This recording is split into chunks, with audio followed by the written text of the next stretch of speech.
welcome to the second Modcast. Today, obviously, is an eventful day because we'll be talking about the imminent release or the sudden release of Creation Club.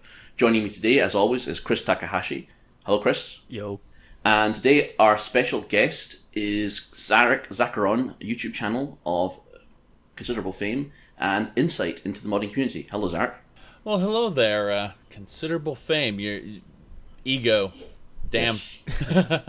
That's what we do. We butter you up before we knock you down. There we go. Don't fall for it, is what I'm saying. It's all unintentional at the end of the day. And today we'll be talking about, as modders and YouTuber with investment in the modding community, we're going to be talking about Creation Club and its releases while sharing our thoughts. So, first of all, guys, what was your initial thoughts on the sudden drop of Creation Club today? Well, you're not asking me. I'm just here for my sex appeal, so. Understandable there. Please. Oh my. All right. My opinion is that it came a little early. I was expecting it a little later on, closer to the holidays. And I was expecting there to be a slightly more diverse portfolio, as it were, of, I want to say, in-house mods.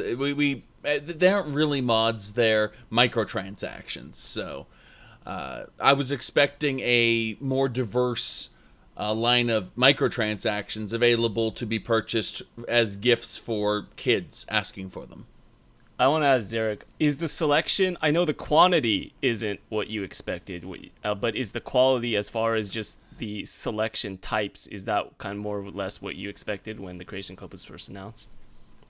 Absolutely. This is exactly in line with what I expected. I expected horse armor in a different format. And I believe Gopher put up a video. I have not watched the video myself, but I've had a lot of people come to me and say, hey, a Gopher video is up. You should watch it. And I'm like, just give me the gist of it. I'm busy today. And so they gave me the gist of it where he basically calls it horse armor and he's extremely disappointed. But this is what I was expecting.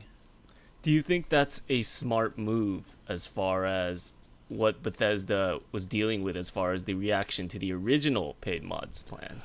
Okay, well, the original reaction to the paid mods plan came from something called loss avoidance, where people were pissed off that something that was free is now being taken away from them. What's happening now is we have something that's additive, where they are adding to an existing pool of things that are, that was available, and now there's more of it available. At least that's how they're spinning it. Now, as far as the quality goes, I don't think that the PC player base is the target. And that's the biggest thing people need to understand. All of us sitting high and mighty, with our, our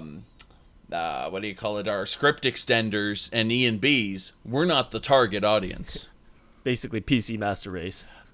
I'm going to piss off a lot of PC Master Race oriented individuals as I look over at my PC Master Race tie that my wife had custom made for me. Did you get a card? Like, I assume all of us PC Master Race people have a gold card. I know, right? Signifying our status. Or maybe a pin maybe on our lapel. How would that look? I'm going to piss off a lot of people by saying this, but I realize that in the majority of gaming space, there are still more games on PC and more quality games on PC than there are on consoles. However, in terms of PC players to PS4 players and Xbox players, it turns out that as far as Fallout 4 goes, and keep in mind that Fallout 4 and the Skyrim Special Edition are the only valid games for this, platform, because there aren't any, you can tell me all about how League of Legends is such a big game, but that has nothing to do with this, because we're talking about the Creation Club. So the Fallout 4 demographic is close to 60% PlayStation 4, with the rest being divided up with the majority in Xbox One and the minority in PC. Yet PC was considered extremely successful. Still, this tells us that let's just assume no PC player bought the mods or bought the microtransactions. Let's assume no Xbox player bought the microtransactions because they all got free mods, right? The PS4 players, what do they have? What kind of mods can the PS4 players enjoy right now? Right, nothing. They can only enjoy mods that don't have new assets. No BSAs, no loose files. So that means they're extremely limited to just like, oh, vendors have 4,000 septums. You know, that's the limit to what they can do with mods. So they're hungry for new content, and that's going to be their consumer base for this. I actually agree in that it's going to be the consoles that really drive the finances for any game. I mean, whether it's Fallout 4 or whether it's, I don't know, No Man's Sky or... Yeah. But in general, yeah. I mean, if you're going to have any kind of microtransactions or if you're going to have like paid mods or DLC that's outsourced to modders, consoles are going to be the driving force as far as just the finances. I do think it's an interesting choice that we have this selection of mods. I think it just goes, it's a testament more or less to the idea that you need basically any kind of official content has to be 100% safe. And so people can mock horse armor. They can say like, okay, yeah, like why don't you have quest mods? Why don't you have voice acting? Or why don't you have like fancy scripts? And the answer to that really is you pretty much asked for this initially when you protested the original paid mod scheme. Basically, the fear was that, okay, what if two mods conflict? How do I recoup my finances? You know, how is the consumer protected, right? And in this instance, it's 100% consumer protection. We know that the mods are 100% safe, but the only way you can do that with a Bethesda game and with mods is to make sure that the majority of them are this type of mod, as far as just guns, weapons, armor, worlds like houses, like small contained cells that don't really conflict with each other. And you can get some fantastic mods just based on those templates. Like, and I think there's going to be some really great mods for the Creation Club. We haven't gotten much as of this point, but I think over the course of the next few months that we're going to get some great mods. It's just not going to be a quest mod or like a really detailed quest mod. It's not going to be something with a lot of scripting or really complicated scripting that could cause conflicts. I don't know. Have you guys played the quest mod that was released? I mean, it's technically like armors and gun mods, but there's quests involved in retrieving it, right? I've played one of them, and I think I can probably pick up that that's probably generally the theme I'm going to encounter throughout the entire set. And I think that's generally the gravity which is pulling down every mod that might be in Creation Club. But I think the first thing that stood out to me, beyond anything philosophical or who this might appeal to, when I first saw this, is the prices, right? I mean, when I first saw this, I saw the Pip-Boy paint mod, and I initially assumed, that would be $1 for the 5 Pip-Boy paints that you get. And I thought that's probably too much for $1 for 5, for 5 Pip-Boy paints. In fact, the pricing for each Pip-Boy paint is around 50 Bethesda credits, or say 50 cents.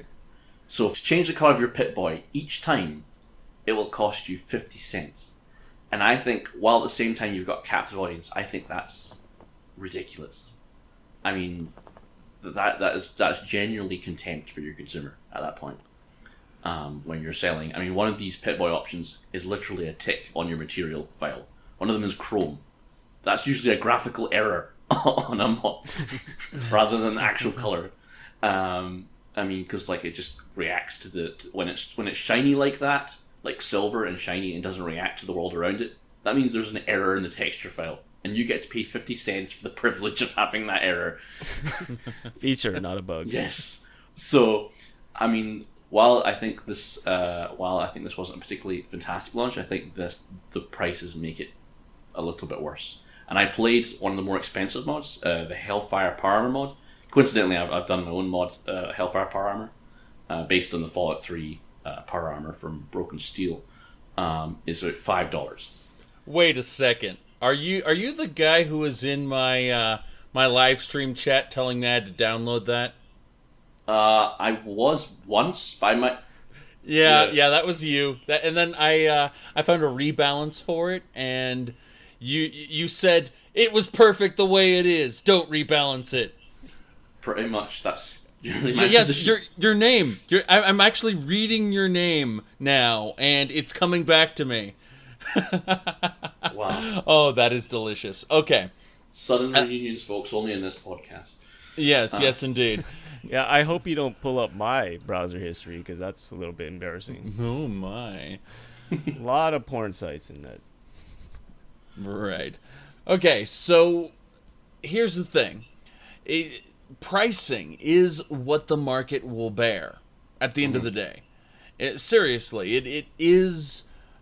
and remember, as long as we exclude the PC player base, because they got the special edition for free, it's very clear, the Skyrim special edition, I mean, for free. It's very clear that Bethesda Softworks, the publisher, doesn't really see the PC player base as a major player beyond the original purchase. And because of that, we're looking at people who spend $50 or $100 a month on FIFA. That's who they're going for. It's anyone who says it's not a cash grab is lying to you. This is all stuff that has been available. If you remember back in Morrowind, they released official plugins by Bethesda, about 10 of them, which added new content to the game. In ESO, they have an island called Fire Moth, but that was originally introduced in one of those official plugins by Bethesda. It was released for free. And, yeah. I think that sums it up, really. This is a cash grab, and we just basically just go from there at this point, because there are still people on Reddit or the general community who believes that, genuine DLC level stuff is going to come out of this. Yeah. And that's technically and physically not going to happen. Because the actual format that these mods come on, which is not an ESP file, an Elder Scrolls plugin, it's an Elder Scrolls Light Master, or whatever it's called, which has a limit of 4,000 forms. Now, just to give you what that means, my version of the Hellfire Power Armor came in just under. This is an armor mod which has one cell. It's just one piece of armor. Yeah. And everything in that cell is a form ID. And, everything in a world space, every little edit to the world space, which you make a hill or you make a piece of grass, is a form ID, is a change, is a record. And you can only have 4,000 of them in each of these files. So there's at that point, you work out there's no world spaces, not many interiors, just an armor. In fact, when I played that Hellfire mod, there's actually a quest that comes with it. Do you know what the quest consisted of? What? As soon as you rise out of Vault 111, a quest appears saying, Pyromaniac. And it says, go and kill this boss. The boss is wearing the Hellfire Power Armor. You kill her. You pick up the armor. That's the quest. Mm-hmm. It's what I expected. I figured it was something like that, yeah. Yeah, we both really... I think anyone who has seen the DLCs for Fallout 3 and New Vegas, or specifically New Vegas, know that the moment you start up a new character, the moment you leave that initial cell, bam, you're inundated with stuff. Oblivion did it too. Mm-hmm. But there's always ways to delay that, like in New Vegas and Skyrim and Fallout 4. There's always people publishing patches to delay the stuff, and I probably wouldn't find it nearly as obnoxious if a modder didn't have to pay $25 to delay everything, and not to mention the fact that because these are ESLs, and generally the main ESP and the load order is 32-bit. That's why you can only have 255 plugins. 32-bit software can only address 255 records. So they had to sort of jury rig these plugins into making them 64-bit. The way they do that is that when you load them up in your load order, as soon as the game runs, these plugins combine into one. The problem with that is is that every time the game starts, it gets a different form ID each time. Where usually the form ID is permanent and therefore you can reference it in another file. If the form ID is different each time, you can never reference it. So, in other words, you couldn't make mods based on the Creation Club assets, in other words. Currently, that seems to be the case. Okay, that is actually... You see, one of the big perks of DLC for Fallout or The Elder Scrolls is that you can then build upon that DLC that comes out. You know, there's all kinds of stuff that came out based on Automatron using the build your own robot framework. There's build your own everythings that people are working on right now, or they were, and that kind of building off existing systems makes a lot of sense. But then when you're using a modular format like this where you can't reference those things, I don't think they have any value outside being microtransactions then. See what I mean? This is exactly what you said, even more so. Because not only are they nothing but cash grabs, they're big bulls and China shop cash grabs, which don't complement anything around them, they just push them out the way. and don't let you, take hold of the horns, as it were, and make use of them. You can still make texture mods. So if your your Hellfire has a hideous texture, you can make it for you can just make a loose texture, and that's fine. If you try and reference anything within it, I think that might be more difficult, if not impossible. I've got to say though that I did pay about $6 in order to get my this flaming skull in a game called Path of Exile. There was a flaming skull spell. Well, I changed it into a raven. So I paid like $6 so that I could make all my flaming skulls into ravens. And so instead of the flaming skulls running around biting people, the ravens go around pecking people. And I paid like $6 for that. Is it worth it? Maybe, possibly, but other people look at that like you're wasting money.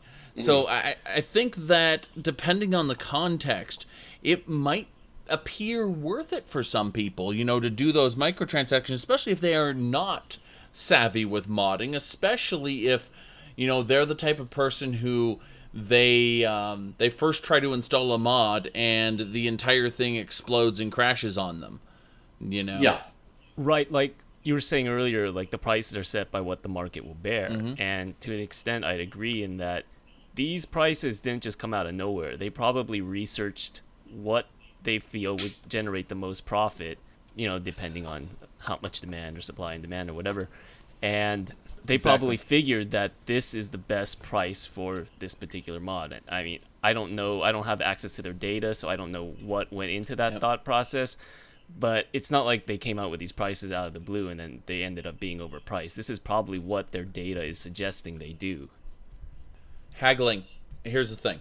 In haggling, like, you aren't entirely satisfied. You know what I mean? Like, you feel like you kind of been ripped off, but, there's always that gnawing sensation in the back of your head, like, I could have gotten that price lower, It's the same sense. Like, they've picked a price where they feel that they're going to get a sufficient number of impulse buys. Remember, they're not looking for a person who's going to go and say, this is a fair price for it, I'm going to buy it at a fair price. They're looking at people who are like, ooh, I want to look like that ninja assassin guy, or I want to look like Isaac from, I forgot what the game was called already. Fear. There we go. I know how that feels. I just spent like $3 on a special card for Persona 5. It allows you to summon a special summoning, more or less, and I paid $3 for it. And so I'm a firm believer in modding on disc DLC for single player games into the game, bypassing all security mechanisms. Now, here's the thing: I'm not a fan of. I'm not a fan. I denounce piracy in its purest form, where someone will steal a game.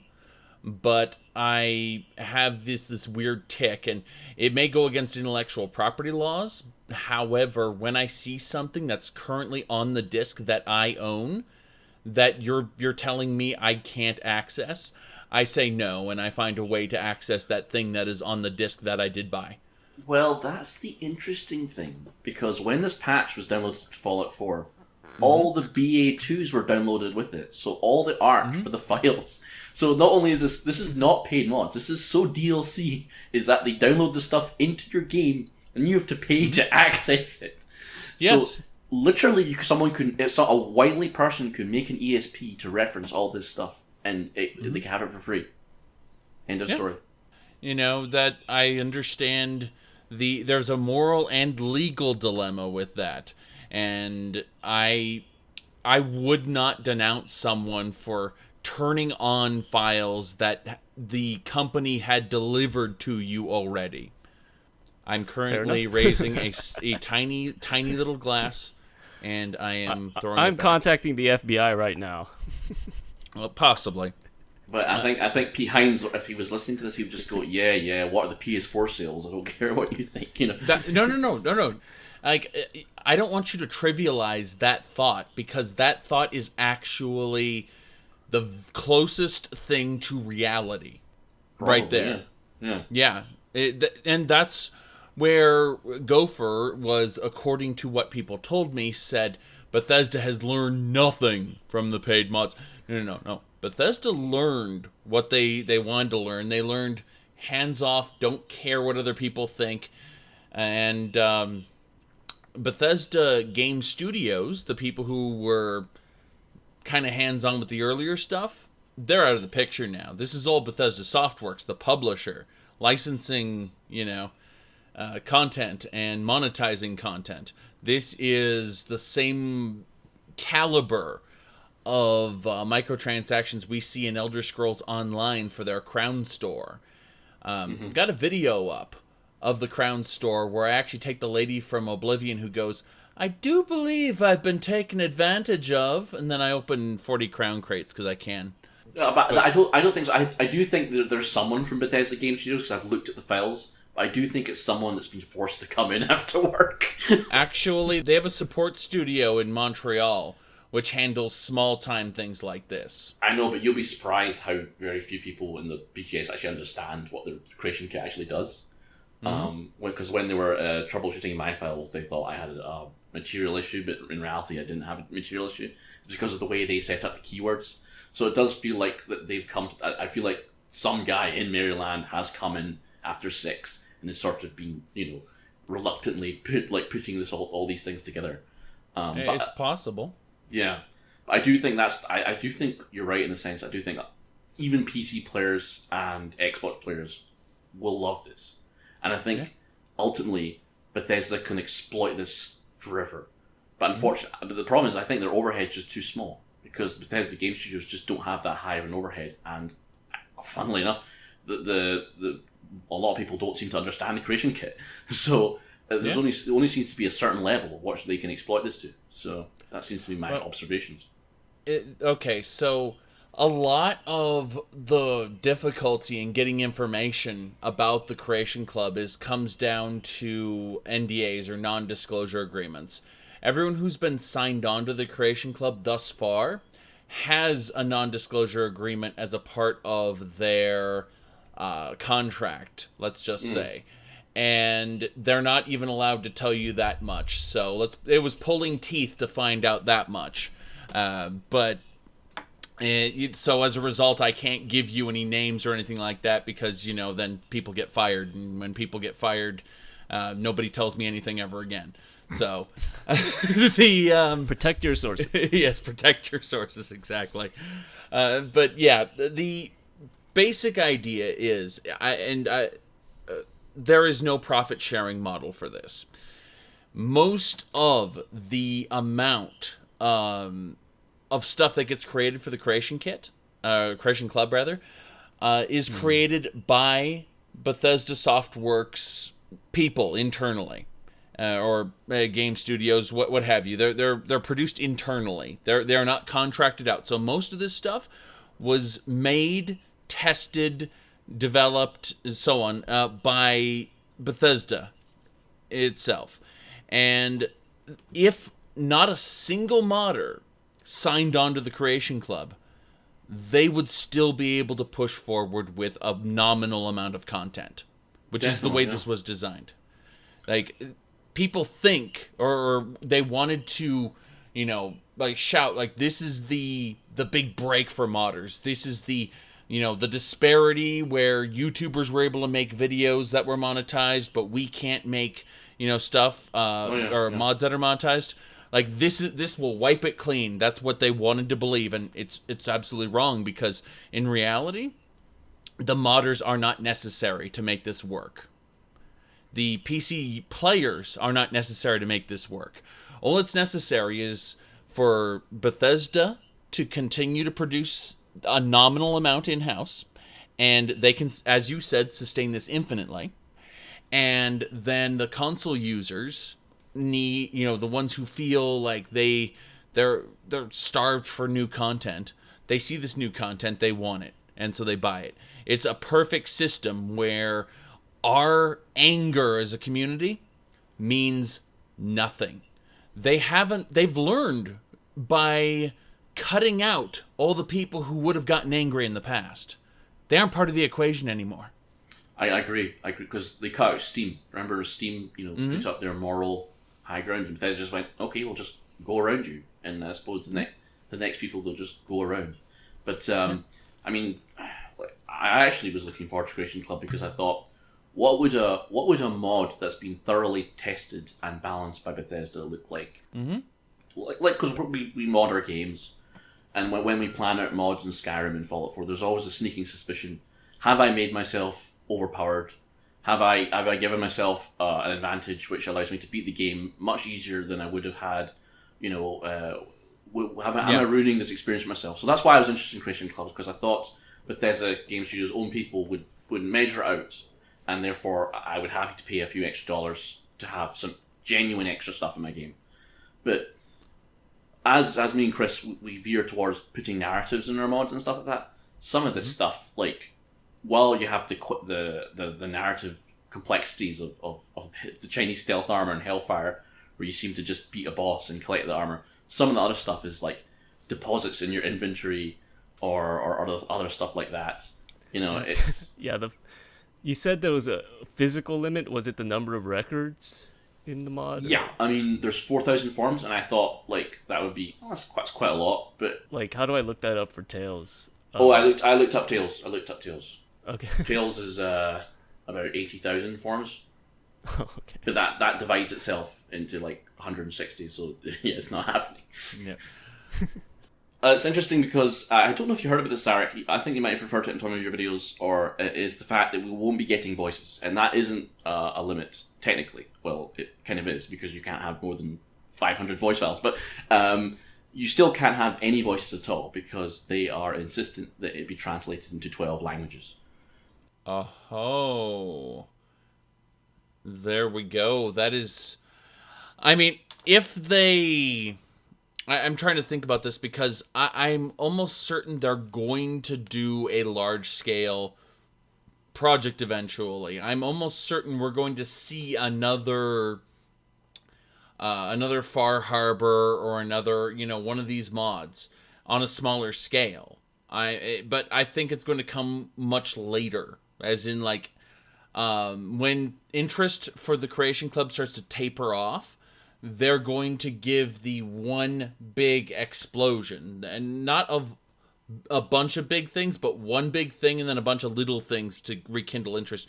While you're looking at this one big thing, go buy these little things. I have to disagree with you, because I talked about the Light Master before, and basically how I tried and give a metaphor for it would be like someone setting up a small room, and like a 4x4 small room, and say, this is the workspace of everything that will be done in the Creation Club.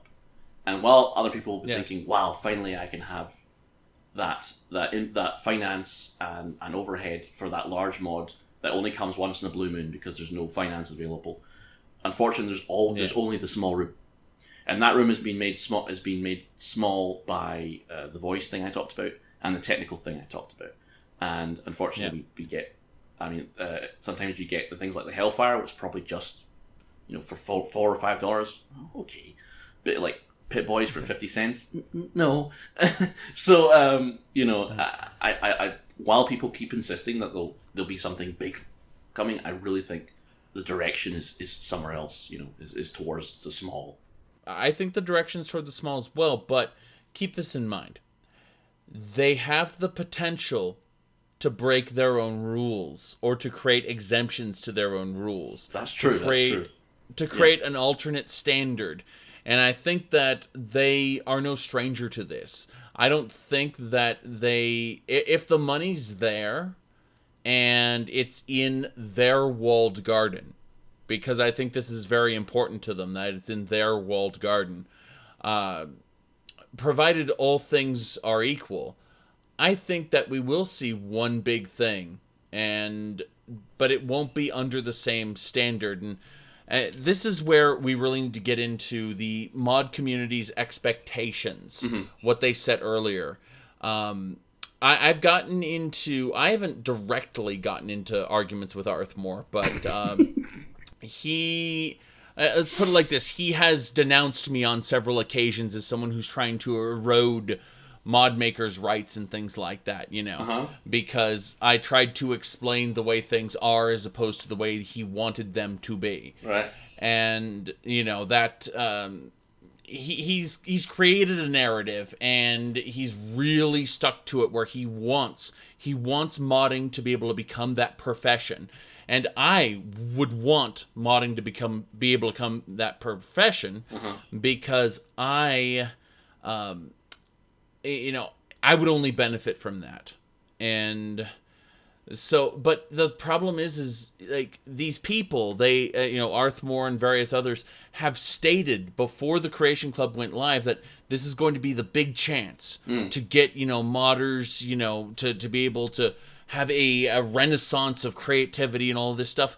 But then very, very quietly, one by one, the people with the big ideas got rejected from the Creation Club. Yeah.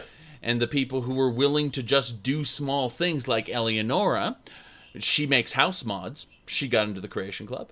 Great mods, by the way. Eleonora, friend of the show. Absolutely. Yes, okay, hold on. I actually am a supporter of Eleonora on Patreon. I highly recommend, by the way, anyone who's listening to this, check out the Patreons of, various modders from any Scion to Chesco, so on and so forth. Like, find the names of your favorite modders and just do a Google search for their name plus Patreon and see if they have one, because you might be able to support them where Bethesda doesn't. Including 3D NPCs, everyone.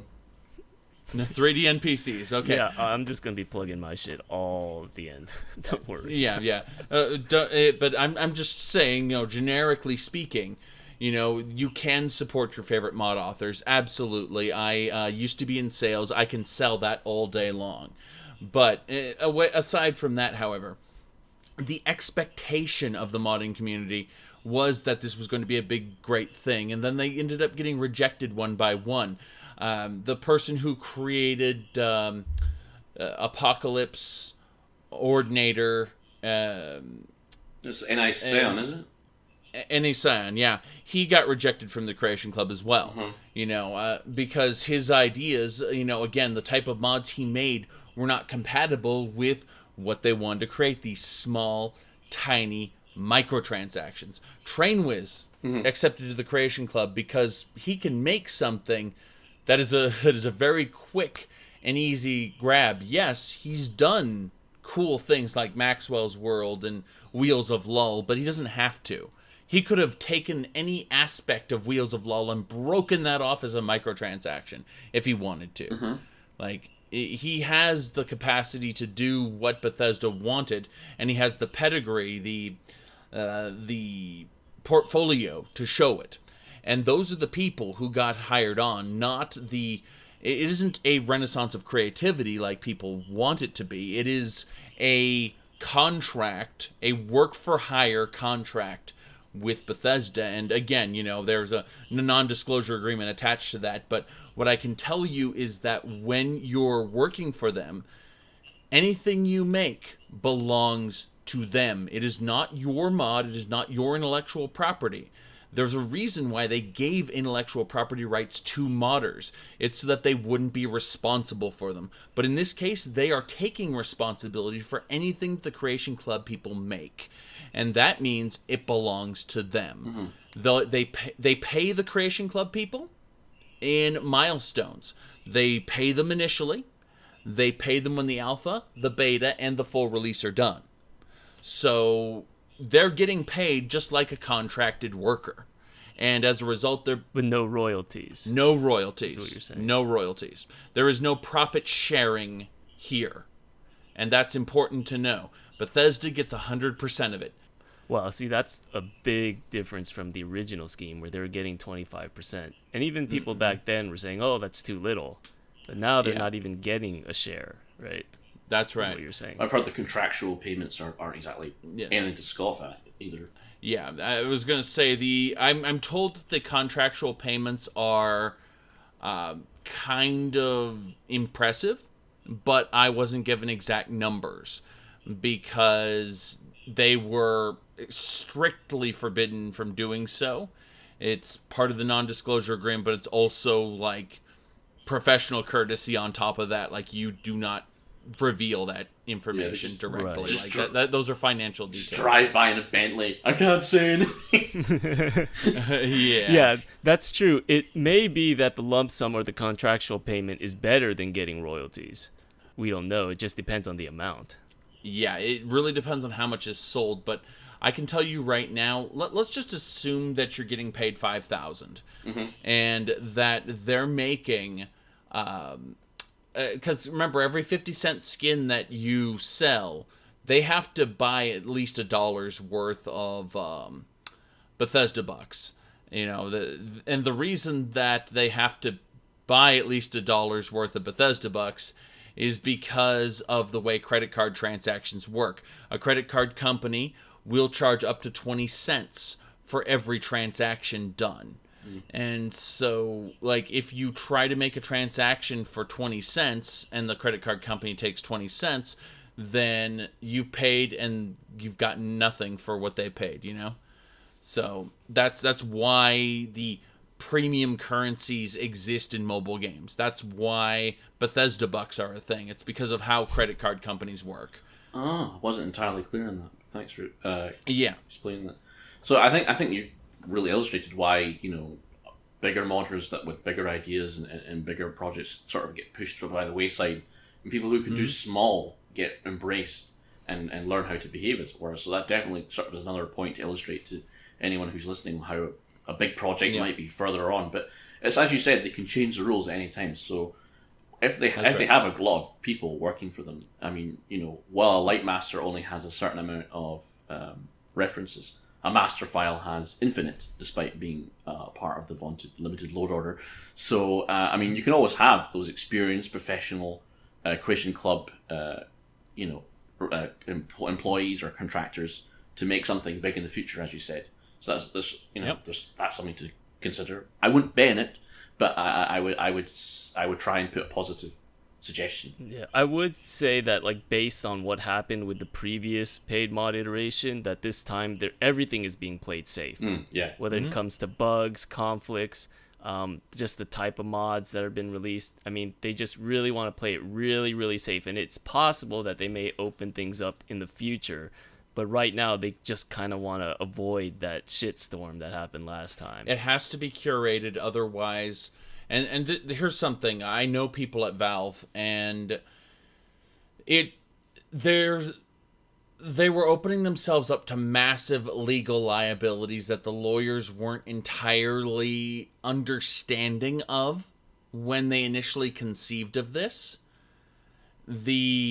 Especially in the EU, where the EU has stricter laws regarding products. The concept of, you know, your right to refund, the concept of your product has to work as advertised. These things, you know, they may not hold as much water in a United States court. Valve would get eviscerated in a European court. Yeah. I mean, and you know, not to mention everything is changing these days, and referring to the voice thing, these like Screen Actors Guild has taken multiple game companies to court because the people, I wouldn't say are underpaid, but they're not including certain bonuses for certain work, because a video game actor has far more lines than a film actor would ever have. And I did a podcast with the voice actor who does Vegeta in Dragon Ball Super, and he has done a lot of video game work, and he's very adamant about the SAG-AFTRA strike against video game companies. And the reason is because they are expected to do motion capture. Mm-hmm. They are expected to shout very loudly, which can be damaging to your voice for long periods of time without respite. You're supposed to stop. You're supposed to have a drink. You're supposed to, wait 20, 30 minutes, then continue shouting. No, they want it all done right away. 8 hours of work. And whilst they are getting paid for what, is, like, there needs to be proper guidelines for the protections of these workers. Period. I agree with that, but definitely not every video game actor has to put on a motion cap suit or scream at the top of their lungs. I mean, obviously those are extraordinary positions that are used in any case against video game companies. But there is AAA. Yeah. But there is it was like 10 years ago or maybe like 15 years ago where if you were a video game company in America and you wanted just to cast some role off the bat and you didn't have time to cast it, you could get someone in the office to do the voices. You can't do that anymore. SAG have completely banned that. I mean, it's why BioWare, only hires Canadian basically, and only pays for top dollar for top Americans. Otherwise, they wouldn't pay for anything. So, it's a mod like yours, Chris, with interesting NPCs with like hundreds and hundreds of actors that Bethesda just wouldn't touch with the barge pole, if you know what I mean. Now, yeah, it's pretty impossible to just make a mod on that scale. But I think in general, I'm not gonna like have a pessimistic view and say it's because Bethesda just wants the small transactions because they know it's a moneymaker and it's all motivated by avarice and greed. I think it's just motivated by safety and fear. I mean, the reaction to the last paid mod scheme, which did compensate the authors and give them like ownership of their property, it did allow for any mod. Like there was no restrictions, right? But the drawback with that was the consumer wasn't protected, and that was where the backlash came. And it was so strong and so fierce that this time around that they just decided, like, look, how can we avoid that same backlash? Like, how can we learn from that mistake? And what they decided is like, okay, the only way that we can do this and still protect the consumer and ensure 100% compatibility is to limit the mods in both size and scope, in type. And by doing that, what they've been able to do is just roll out these mods that are, for what they say, 100% compatible with each other. And it's all driven from the previous experience they had with the previous scheme. And I don't know how you have the creativity and safety. The two things are kind of like, they contrast, or like they butt heads more or less. The only thing I could think of is possibly give them complete freedom and creativity, but also have consumer protection by making it like a monthly subscriber thing. That way, if a mod fails, if a mod conflicts, you just uninstall it. There's no refund process if you're having a monthly subscription, right? And that was the only way I could think of. I don't know if it would work. I don't know how it would work, but the only way I could think of that involves both creativity and safety for the consumer is to make it that if a mod breaks your game, you're not penalized financially for it.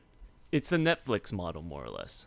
I think art-wise, you can always be creative. I've got a friend, Sovereign Wars, who's on the Christian Club, and he just basically does art, like different kinds of power armor, but basically has the same, mods and everything right. like that. Right. I don't want to say that the mods that will come out like this month and next month aren't creative. I mean, there's going to be some fantastic weapon mods, fantastic armor mods, really creative housing. Like we talked about earlier, Eleonora is a great modder, a friend of ours. What I was referring to with creativity is more of just the scope, voice acted, scripted, quest mods, stuff like that we were talking about earlier. Okay, well, first of all, to address the, it's not all about greed, there's an important consideration here, and that's a company is not just one person. I mean, admittedly, my company is 2 people, but that's my company. You know, my company's tiny. It exists as a more or less a front for my YouTube and streaming. But a company like Bethesda is, I want to say, a little over 100 people. You know, at its base level. And and then you have you have so many more divisions, which are their own corporations, and they're all interlinked, working together. The people who conceive of these things are probably I don't want to say pure-hearted, but pure-intentioned, but they are guided by the not so subtle suggestions of their corporate overlords.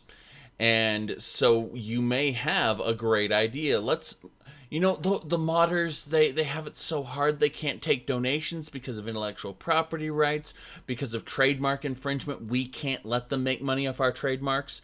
We can give them whatever they want in terms of copyright, but then trademark is ironclad. We have to defend it legally. So what do we do? Let's license them. Let's do paid mods. And, they think that's awesome. Then the corporate people come in, muddle everything up. Suddenly you have a 25% split, whereas you wanted to support them before. Mm-hmm. It's the case. I'm not saying that, greed is rampant on all levels. I'm saying that they've wanted to do this for a long time. They probably started to want to do this out of pure intentions, and it's become so twisted and corrupted over the course of time that it's become what you see in front of you. I think they've wanted to do this since Morrowind. Ever since they had a plugin system, I'm sure someone in 2003 had the idea, why don't we create a community charge service, but they've just found it so hard to do. I mean, Todd Howard himself said, I want to release paid mods on Xbox and stuff. The original Xbox, not Xbox One or 360. Yeah. If we look at the community was responsible for a lot of the early Daggerfall arena lore. Like, the Bethesda was active with its community. They had an active message board. The developers actually read the messages on a daily basis. And a lot of the Elder Scrolls lore as it was created by beta testers. There's a reason Bethesda has always listened to the community. And the creation kit itself wasn't just because they thought, oh, this would be a feature that would make a lot of money. They had people who were modifying Daggerfall, the Andy Fall mod, for instance, of Daggerfall. And they said, oh, we really wish we could support it better. And that's the modern iteration of the Elder Scrolls, which is the plug-in system. As much as you want to claim that they completely rewrote Gamebryo and made the Creation Engine's still Gamebryo. The Gamebryo links are still in there if you actually hex edit the code. Yeah. Everything, it's still Gamebryo. So the point is that Gamebryo, iteration of Morrowind, it's just been carried forward with the plugins the way they are, the creation kit the way it is. It's changed over time because they've had to implement, new system after new system.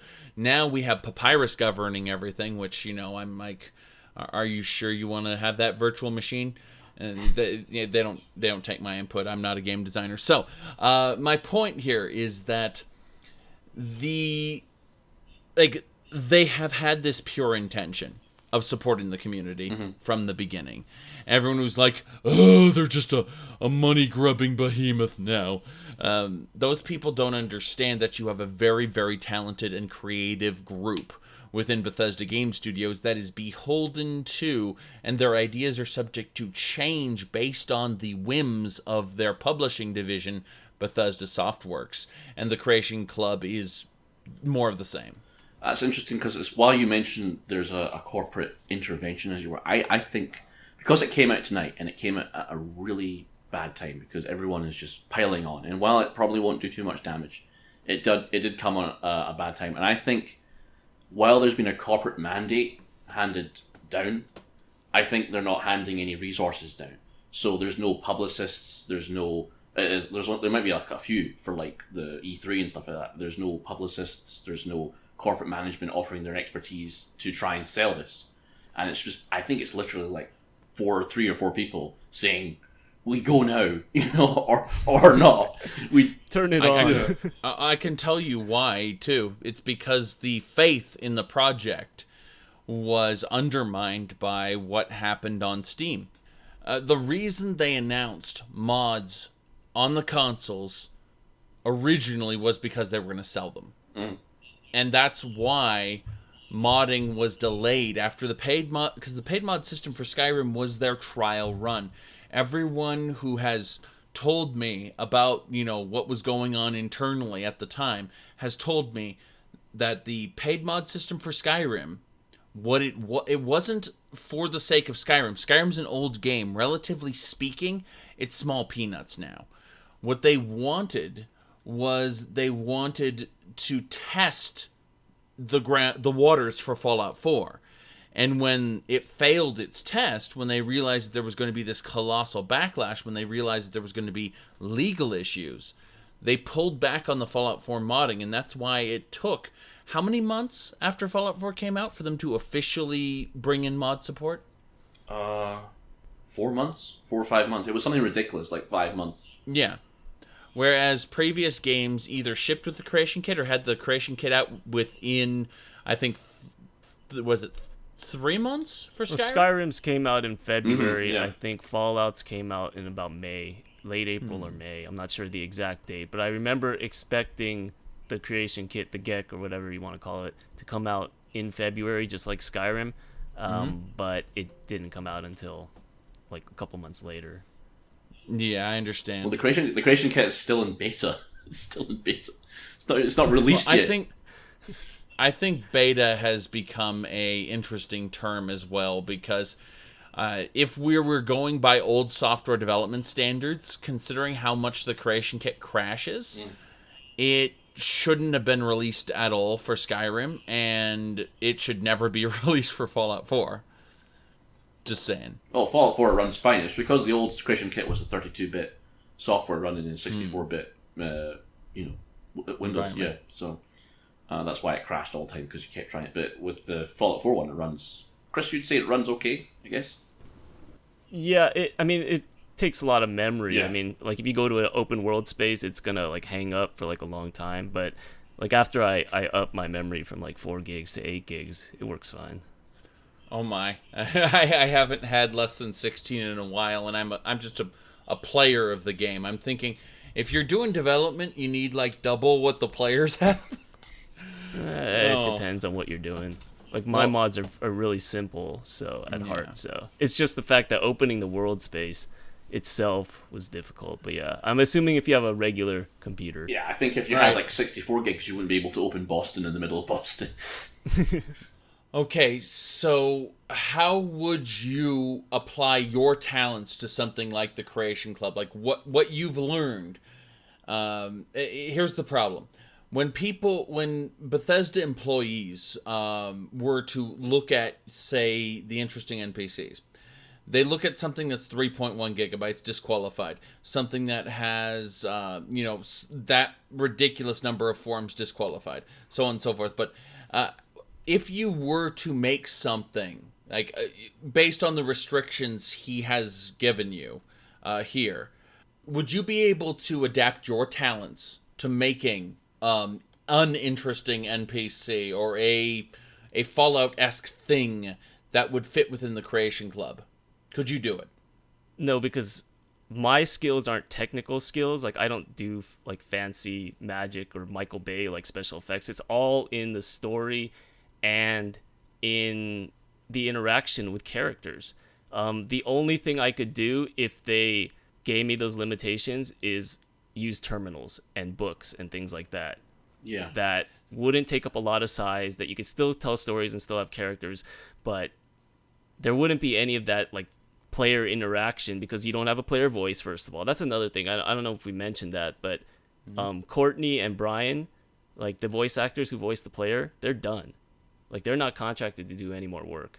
So any kind of quest that involves the player talking is just not going to happen. You can't reuse their voice either because there's royalties. Yeah, exactly. You can't use cells. You can't use any more world spaces. I mean, oh, what about scripts? That's the other you thing. can use scripts because they're not forms; they're external. Okay. So you consider yourself more an author or a writer than you do No. a general modder. I'm just a guy. I'm just a hobbyist. But let's not go that far. A writer is someone who gets paid for their work. But I would probably no. Okay, allow me to be professional writer. Allow me to be self-deprecating, but I would probably make some kind of quest centered around terminals, centered around objects, because you can't involve NPCs, you can't involve voice acting, right? So you would have to do it that way. Yeah. I mean, it could work. You could always work with any kind of limitation. I mean, when the voice protagonist was announced, it was like a shot in the gut, because like, oh, okay, now I can't do what I do. But then I was like, you know what? You just got to adapt. You just got to work with what they give you. And I do think like I could make something, but it's just, I mean, it doesn't really interest me from, it's not something like I'm going to be actively campaigning for personally. And yeah, I just wanted to see how, based on your perspective, how you would fit into the Creation Club, because as I said before, they're looking for contracted workers to produce content which they then intend to sell as microtransactions. It isn't modding in the strictest sense. And when I called it the paid mod system in my video, a lot of people jumped to correct me. But the reason I was calling it Paid Mods 2.0 is because it has the spirit of paid modding behind it, and the disingenuous, well, we're doing it for you, even though after I looked into it, no, you're not. You absolutely are not doing it for us. Well, not me in particular, but for the modding community. It's not being done for these people. Yeah, I do think it's a compromise, though, in that they were concerned about the consumer protection and legal aspects of potential conflicts and bugs. Absolutely. Here's another thing is that the QA portion, they probably only have a certain amount budgeted for QA. As soon as you start like introducing more complicated things, it's going to bloat the QA budget as well. So maybe that's another thing that's causing limitations. But yeah, go ahead. Absolutely true.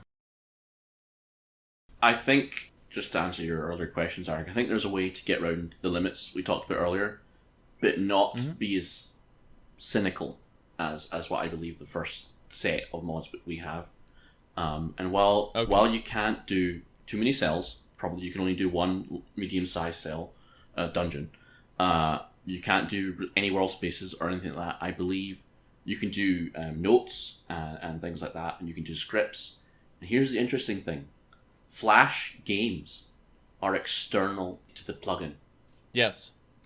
And I think you can use a Flash game as a kind of interesting addition of conveyor of information, while not adding to the thing. Let me ask you a question. You have SWF files, which are how the menus are driven in Fallout 4. Would it be possible to create a Flash game which is a Pip-Boy game, a cartridge, and sell that? They would sell that, but I wouldn't personally want to sell that, but I think they would. Well, like Pitfall, the Red Menace cartridge. Grognak the Barbarian is the best game out of all of them, by the way. Yeah, I mean, the RPG. I would. My dream mod, if I was to be on it, would be to do a Flash game like that, which had a grounding in the game world. So you can make as many scripts as you want. You can make as many texts as you want. You can't do too many cells or anything like that. But I would do a Flash game, which kind of has a feedback into the main Fallout world, like an armor or something like that. So, I mean, and that wouldn't take up too much space. So, say for example, have you heard of the Sovereign Waltz's TES 51, the Elder Scrolls Fallout power armor? Yes. So, like, say if you had like a Flash game, and like the armor was just something fictional, but as you played through the Flash game, you discovered the armor wasn't as fictional as you thought, and you had to play through this Flash game to access different parts of the armor. And as you played through it, you discovered more and more of the legend. and that would be an interesting way how to get around the limit. Oh my. Okay, you just reminded me of Far Harbor's Dima settlement system puzzle. Like Dima's Memories, using the settlement system. Oh. I'm getting PTSD thinking about Yes. Well, what you just said reminded me of that, and I'm like, could we have gotten it in a Pip-Boy Flash game instead? Oh, that would have been so much better, actually. Yeah. And I mean, there's ways to do it. I think your idea is awesome, by the way. Cheers. Thank you. I would play that game forever. What type of platform game? What you said it was like a Flash game, or what type? What is the game mechanic? Oh, it would be like an RPG. It would like based on like this kind of toy thing, but then you realize the toy thing's actually some real military project, and then you discover more and more of the story as you play through the fictional world. Like Watchmen. The Grognak game, was that like an RPG type? I haven't played it. Yeah, it was an RPG. The Grognak, yeah, it's a full-on RPG where you get to talk to these people in the tavern and figure out that I want this person in my party, I want that person in my party. Okay, let's go out into the world map and adventure. Random encounter, time to kill them, you know? Like that kind of level was in the Grognak game in Fallout 4. Because I originally thought that the Flash games, that sounds like a good idea, but that sounds like a cool idea, but the Flash games have no grounding in the main game. Like, if you get like a high score in, Pitfall, who gives a shit? It's not going to affect anything. But like, I discovered a script function which actually reads the strings in the Pip-Boy Flash games. Yeah, see, that would be cool. Yeah. Like, you could set conditions and things like that. Yeah, why don't you go for it, man? Yeah, it sounds like a damn good idea. Or is it like my Meridia's Bacon mod and you're holding back just in case Bethesda, comes to you with that? I was originally going to suggest it to you because you must be just sitting here going, I can never have a voice actor, I can never get paid for my work, And I was going to say, why don't you put a Flash game full of people that just go, and Oh, yeah, maybe. If Meridia's Bacon doesn't work out, then I'll hit you up for that one. Yeah. Mired Nula, the Ayleid patron goddess, she was a bitch. No, seriously, she sent her Aurorian soldiers on behalf of Umrael the Unfeathered to dominate humanity. She was a bitch, Meridia. I gotta let you know that I'm not too familiar with Elder Scrolls lore. But you remember the Skyrim stuff, right? A new hand touches the bacon. It's bacon now. Yes, when I play with my mod. Oh my. Which I haven't released because I'm waiting for that sweet Bethesda cash. Well, that probably brings us to just like a general, let's look like a global look before we sign off here. This is not an island in the middle of nowhere. There's community content. It's becoming increasingly monetized. Bethesda certainly isn't the first. I mean, The Sims became monetized modding community. Minecraft, everything Minecraft-wise became monetized just at the beginning of the summer. So I want to ask you both, where do you think things are heading? Do you think things will continue to be community-based and sharing-based as the last 15 years have been? Or do you think things are heading firmly in a monetized miniature direction? Okay. As one who makes monetized videos about Elder Scrolls stuff, I've got to say that there is a clear bias here.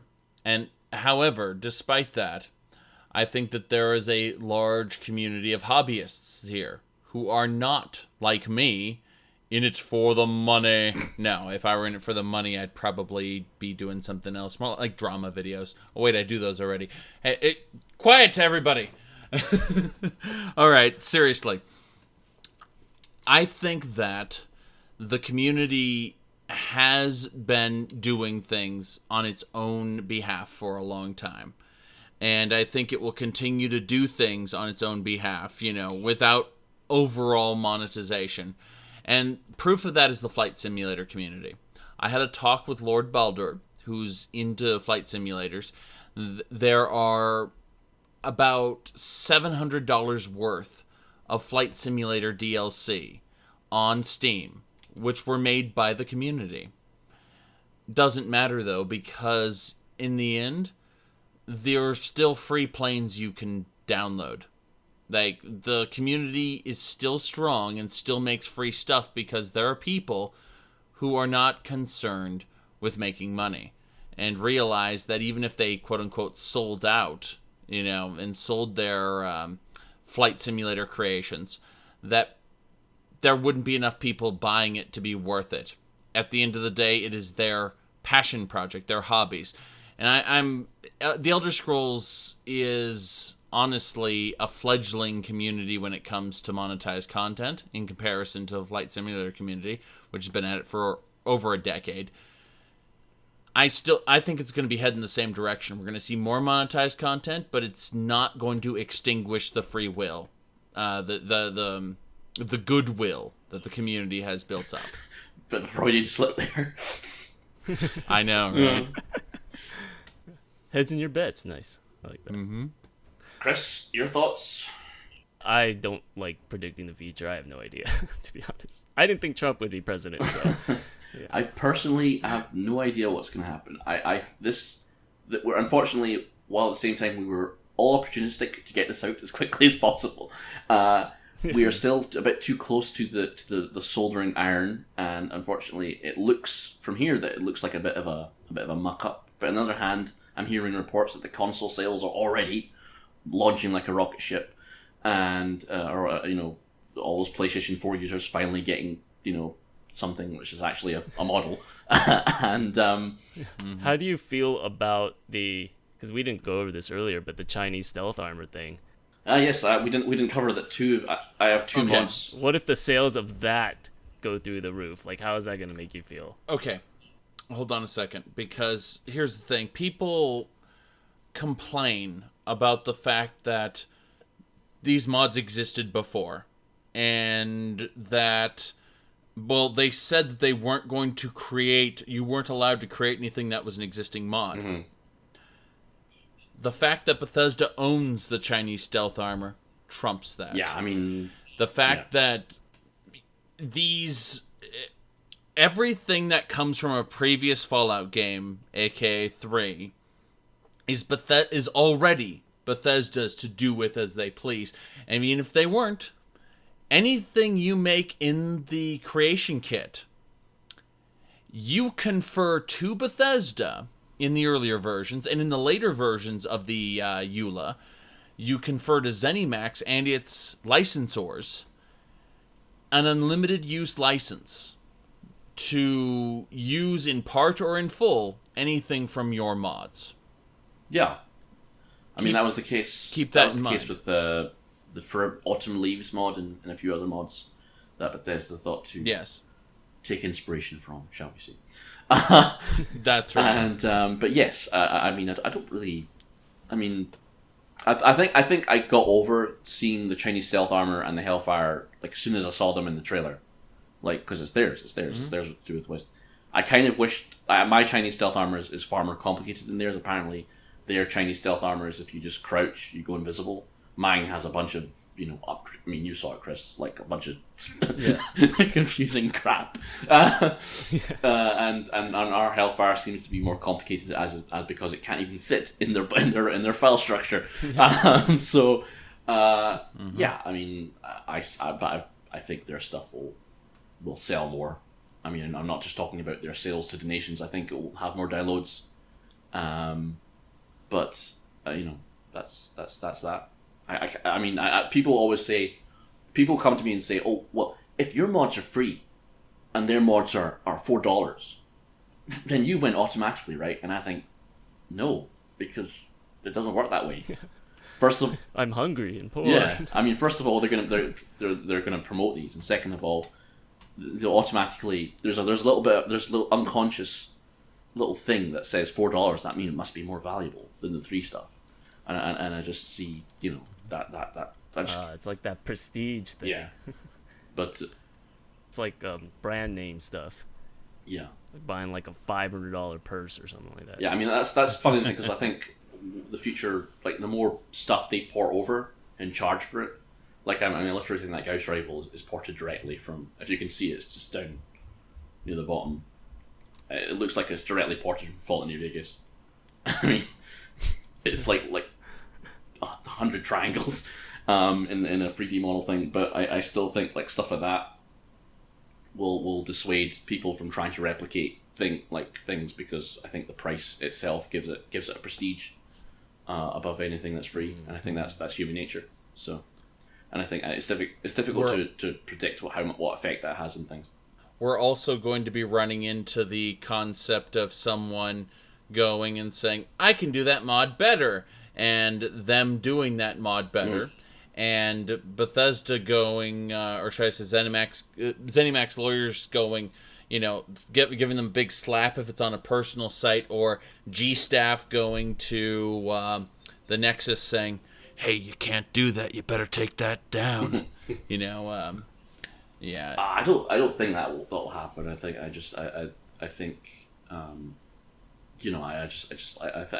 I think as we covered at the beginning, it's primarily for consoles. They haven't got that overhead to deal with every little 14-year-old kid that makes a copy of their stuff. It's true. But at the same time, we had issues with, for example, and I keep coming back to this because it's such a potent example. The creator of Doom.RL was celebrated by id Software. id Software loved this guy. And then he decided, well, you know what? I'm going to go ahead and make a brand new game. I'm going to kickstart it. It's going to be called Jupiter Hell. And it's going to be my own version of Doom.RL that's going to be, professionally done. It's going to be, and it's going to be legally distinct. Okay? So Bethesda looked at that and sent ZeniMax's lawyers after him and they sent cease and desist orders, not to the Kickstarter for Jupiter Hell, because Jupiter Hell is legally distinct and untouchable. They went after his Doom.RL project and said, since you're now doing your own project, we can't have you be associated with us, because then, that's a conflict of interest and all that stuff. Used it to try to knock him down. What ended up happening, by the way? He took their cease and desist order, changed the name Doom.RL to DRL, and left the site up and said, this is my legally distinct game. And they didn't come after him after that, and the publicity from this got his game kickstarted. Wow. Yeah. No, but I mean, it's easy for a big corporation when it's in their interest to cut down anything that's better. For example, just look at Sega and Nintendo.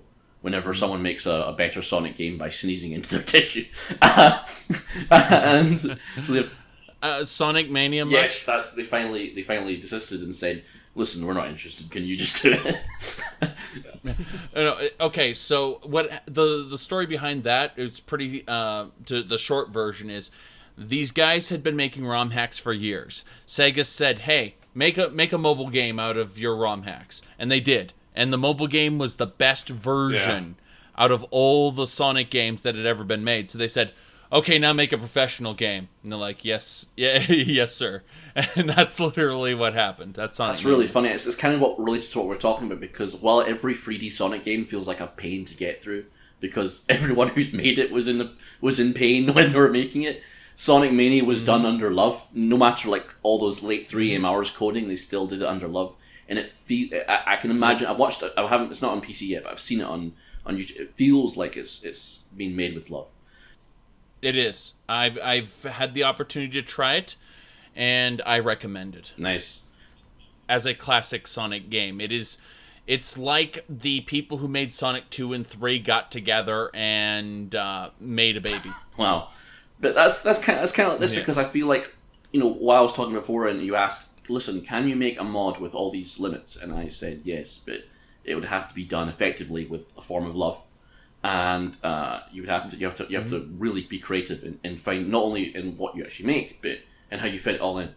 And I look at these mods and I have to ask myself, maybe next set or the set after that, but I have to look at these mods and say, I don't think any of these mods were made with that kind of love, if you know what I mean. That's CC. Exactly.